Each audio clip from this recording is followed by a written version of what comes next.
န်ပိုရာသီးတွေအပြည့်တီးနေတဲ့အပင်ကိုမြင်ဘူးကြလားကိုယ်တိုင်လည်းအိမ်မှာအလွယ်တကူစိုက်ပျိုးနိုင်ဖို့လှိဝက်ချက်တစ်ခုကိုအခုပဲမျှဝေပြီးတော့မှာပါဒါဟာအစေးကနေစိုက်တာတဲ့အများကြီးပိုမြန်ပြီးအသီးလည်းအများကြီးပိုတီးစေမဲ့နီလန်ကောင်းလေးပဲဖြစ်ပါတယ်ပထမဦးဆုံးအနေနဲ့တန်ဆွမ်းတဲ့တန်ပိုရာကိုင်းတစ်ကိုင်းကိုအရင်ဆုံးရွေးချယ်ပေးရပါမယ်အပင်ကတန်ဆွမ်းမှလည်းနောက်ထွက်လာမဲ့အပင်တစ်ကအားကောင်းမှာဖြစ်ပါတယ်အကိုင်းကိုရွေးချယ်ပြီးပြီဆိုရင်တော့တန်ရှင်းပြီးထမ်းမြက်တဲ့ဓာတ်တစ်ချောင်းကိုအသုံးပြုပြီးအကိုင်းပတ်လေကိုတစ်လက်မကနေနှစ်လက်မအကွာဝေးလောက်ထိအခွန်လေးခွာပြီးရပါမယ်အခွန်ခွာတဲ့အခါမှာအတွင်းသားလေးတွေကိုမထိခိုက်အောင်ဂရုစိုက်ပေးဖို့တော့လိုပါတယ်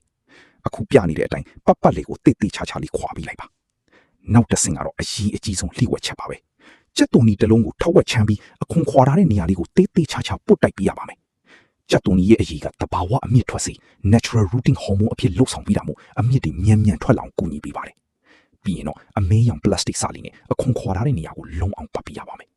ဘာလို့အမဲရောင်ကိုသုံးတာလဲဆိုရင်သူကအလင်းရောင်ကိုကောင်းကောင်းကာကွယ်ပေးနိုင်လို့ပါအမြင့်တွေဟာအမောင်လေးမှာပိုပြီးရှင်းတန်ကြီးထွားလေးရှိပါတယ်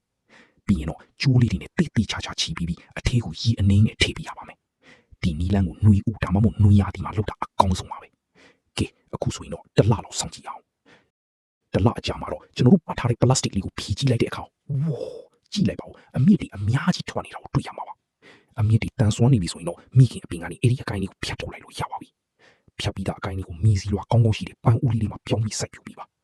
နောက်ဆုံးအနေနဲ့ရေလေးကိုလည်းဝဝလေးနဲ့လောင်းပေးလိုက်မယ်ဆိုရင်တော့တင်းရဲ့ကိုယ်ပိုင်တန်ဖိုးရပင်လေးကတန်တန်မာမာနဲ့ကြီးထွားလာပြီးမကြခင်မှာအသီးလေးအပြည့်နဲ့တီးလာတော့မှအသေးချပါပဲ